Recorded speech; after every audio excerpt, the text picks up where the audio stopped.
معاف کرنا شروع کریں جھگڑے ختم ہو جائیں گے. معاف کرنا شروع کریں جھگڑے. حبار بن اسود اللہ کے رسول صلی اللہ علیہ وسلم کی سب سے بڑی صاحبزادی کا قاتل ہے. حضرت زینب رضی اللہ تعالی عنہ آ رہی تھیں مکہ سے مدینہ کی طرف, اس نے نیزہ مارا, آپ گر گئیں. بطن اطہر میں اولاد تھی, بچہ ضائع ہو گیا, شدید بیمار رہنے کے بعد وصال کر گئیں. فتح مکہ کے بعد حبار بن اسود چہرے پہ نقاب ڈال کے آیا. باپ کلیجے پہ ہاتھ رکھ کے بتائے نا بیٹی پیاری کتنی ہوتی ہے.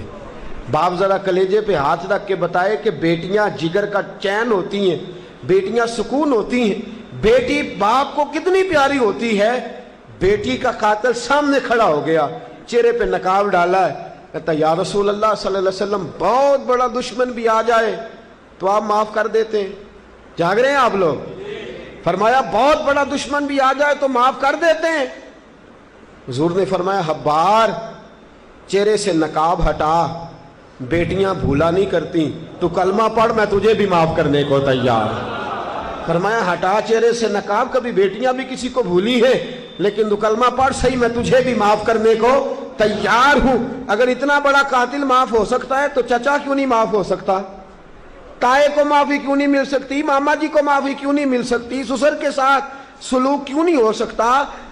آپ اپنے برادر نسبتی کے ساتھ محبت کیوں نہیں کر سکتے؟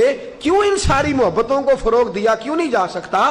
اگر قاتل کے ساتھ ظالم کے ساتھ صلح ہو سکتی ہے, اگر ابو جہل کا بیٹا اکرما کلمہ پڑھنے آئے اور میرے رسول منبر پہ کھڑے ہو کے استقبال فرمائیں اور صحابہ کہیں یا رسول اللہ وہ تو کافر اور دشمن کا بیٹا ہے, فرمایا پہلے دشمن کا بیٹا تھا, آج تو مومن بن کے کلمہ پڑھنے آیا. وہ پہلے کی بات ہے, استقبال کیا جا رہا ہے. عزیز دوستو, تیسری بات یہ ہے کہ معاف کریں, اور چوتھی بات یہ ہے جب کوئی معافی مانگنے آ جائے نا پھر اس کو معاف بھی کر دیں. جڑے گا معاملہ تب بھی, معافی دیں بھی اور معاف جی. بڑا مشکل معاملہ ہے, لڑائی ہو گئی, جھگڑا ہو گیا, اچھا پہلے کئی دفعہ سلام لے لیتے ہیں, ہمارا ماحول بڑا جی, پہلے سلام دعا ہو جاتی ہے, لیکن بیٹے کی شادی کا کارڈ بھیج دیا تو کارڈ واپس کر دیا, میں نے منگنی تو نہیں سدیا تو میں نہیں آؤں. واہ جی واہ, بھائی منگنی پہ آپ کا آنا کچھ ضروری تھوڑا تھا, جب گھر والے کا دل کرے بلائے. پھر وہ ساری برادری کو لے کے دروازے پہ گیا, پر پھوپھی کہتی ہے میں آتی ہی نہیں. ماما جی کہتے ہیں تو جو مرضی کر لے, یہی تو موقع آیا ہے. حدیث سناؤں, اتنے سخت لفظ, اتنے سخت, رحمت للعالمین رسول اتنے ناراض نظر آتے ہیں. حضور نے فرمایا ترغیب و ترہیب میں حافظ منذری رحمت اللہ علیہ حدیث لائے, رسول رحمت صلی اللہ علیہ وسلم نے فرمایا جس سے اس کا بھائی معافی مانگنے آیا اور اس نے معاف نہ کیا, جس سے اس کا عزیز, اس کا دوست, اس کا رشتہ دار, اس کا مومن بھائی معافی مانگنے آیا اور اس نے معاف نہ کیا, فرمایا اگر معاف نہیں نہ کرنا تو میرے حوض کوثر پہ نہ آئے, میں جام نہیں پلاؤں گا. حوض کوثر پہ بالکل نہ آئے, مجھ سے جام کا مطالبہ نہ کرے, سخت گرمی کے ماحول میں نہیں جام پلاتا. اگر مجھ سے جام لینا ہے میرے ہاتھوں سے تو جب بھی کوئی معافی مانگنے آئے فوراً معاف کر دیا کرو, جب بھی کوئی. اور معافی بندے کے لیے نہیں دینی, اللہ کی رضا کے لیے دے دی. بندے میں تو کوتاہیاں موجود رہیں گی, بندے میں تو غلطیاں موجود رہیں گی. آج اختلافات ہیں رشتہ داروں میں, اتنے اختلافات کے سال فوتگی ہو گئی. ایک شخص فوت ہو گیا جو کسی کا نانا ہے, کسی کا نانا لگتا ہے, کسی کا دادا لگتا ہے, کسی کا ماما لگتا ہے, کسی کا چچا لگتا ہے, کسی کا پھوپھا لگتا ہے, لیکن لڑائیاں ہی بڑی ہیں. بیچارہ فوت بھی ہو گیا, انتقال ہی کر گیا. اب بھی جناب آتے ہیں تو سیدھے جنازہ گاہ, اس کے لیے نہیں, لوگوں کو دکھانے کے لیے. جنازہ گاہ آئے, جنازہ پڑا اور لوٹ گئے. بھئی اتنی نفرت کے مرنے والا مار ہی گیا ہے اور ہم ابھی تک درگزر کرنے کو تیار نہیں. میرے رسول کریم صلی اللہ تعالی وسلم نے فرمایا گر تو چاہتا ہے کہ تیری عمر بھی زیادہ ہو اور تیرا رزق بھی زیادہ ہو تو اپنے رشتہ داروں سے اچھا سلوک کر, اللہ دونوں چیزوں میں برکتیں پیدا فرما دے گا. کن سے اچھا سلوک کر جی؟ یہ نہیں فرمایا وہ بھی جواب میں اچھا ہی کریں تو تب ہے۔ سب سے افضل صدقہ کون سا ہے؟ غریب کو دینا، مسکین کو دینا، یتیم کو دینا، مدرسے کو دینا، مسجد کو دینا، سب سے افضل صدقہ۔ اچھا یہ حدیث آپ نے پتا کیا کرنا ہے جو میں سنانے لگا ہوں، یہ گھر جانا ہے، اس کو لکھ لینا ہے اور اس کو نہ پڑھنا ہے کبھی کبھی کھول کے کہ یہ کیا جملے ہیں حضور سید عالم کے، محبوب پاک کے، یہ کیسے عجیب حضور نے فکرے اور کس انداز میں سمجھا دیا، کتنی خیر انڈیل دی اپنے غلاموں کے دلوں میں۔ حضور نے فرمایا غلاموں پتہ ہے سب سے افضل صدقہ کون سا ہے؟ ایک صحابی کہنے لگے حضور یتیم کو دینا، فرمایا نہیں۔ سب سے افضل صدقہ کون سا ہے؟ یا رسول اللہ مسکین کو دینا، فرمایا نہیں۔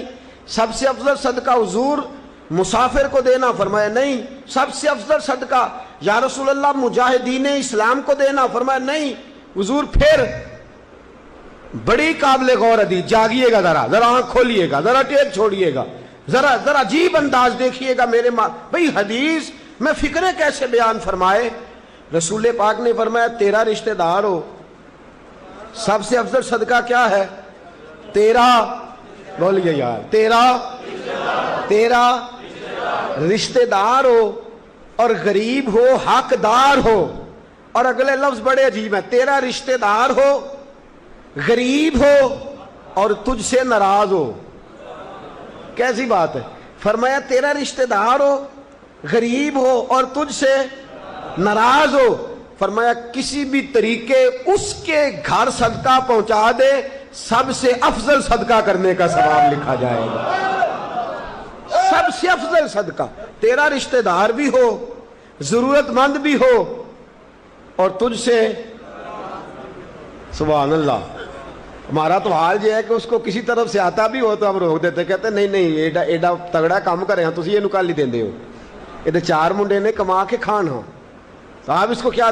بھائی فرمایا تیرا رشتہ دار ہو، حقدار ہو، ضرورت مند ہو، شرط یہ بھی لگا دی کہ ساتھ تجھ سے ناراض بھی رہتا ہو، اس کو تو صدقہ دے گا تو اللہ تجھے سب سے افضل صدقہ کرنے کا ثواب عطا۔ تو توڑنے والوں نہ بنو، جوڑنے والے بنو، جوڑ جاؤ۔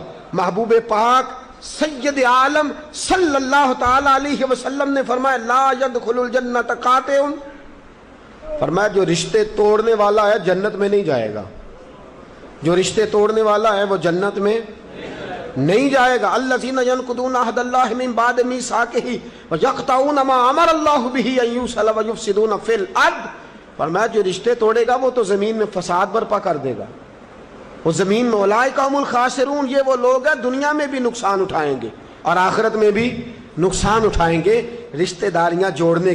اور یہ نہیں فرمایا کہ وہ تجھ سے اچھا سلوک کرے تب ہی ہے، سامنے والا بھی سیاںا ہی ہو تو تب ہے، تو نے اس کے لیے اس نے سلوک نہیں کرنا، تو نے تو اپنے اللہ رسول کو راضی کرنے کے لیے اس نے سلوک کرنا ہے، اس کے لیے تھوڑی کرنا ہے۔ سل من قطعک لفظ کیا ہے؟ اور میں آپ کو ذاتی بات بتاتا ہوں، ایک آدھ دفعہ یہ تجربہ کر کے دیکھا، اس میں خیر ہی بڑی ہے۔ فرمایا سل من قطعک، حضور نے فرمایا اس کے ساتھ جوڑ جو تیرے ساتھ توڑتا ہے، اس کے ساتھ جوڑ جو تیرے ساتھ توڑتا ہے نا، نفرت کرتا اس سے پیار کر، اور جو تجھے اذیت دیتا اس کی خدمت کر، اور جو تیرے ساتھ زیادتی کرتا ہے تو اس سے محبت کر۔ اصل پیار تو یہ ہے، جوڑنے والے سے تو سارے جوڑ لیتے ہیں، محبت کرنے والے سے تو سارے محبت کر لیتے ہیں۔ فرمایا سل من قطعک، اس کے ساتھ جوڑ جو تیرے ساتھ توڑے، جو نفرت کرے اس سے پیار کر، پھر تیرے ضعف کا پتہ چلے گا، پھر تیرے حوصلے کا پتہ چلے گا، پھر تیری دلیری سمجھ میں آئے گی۔ تو دوستو جوڑنے والے بن جائیں، پیار کرنے والے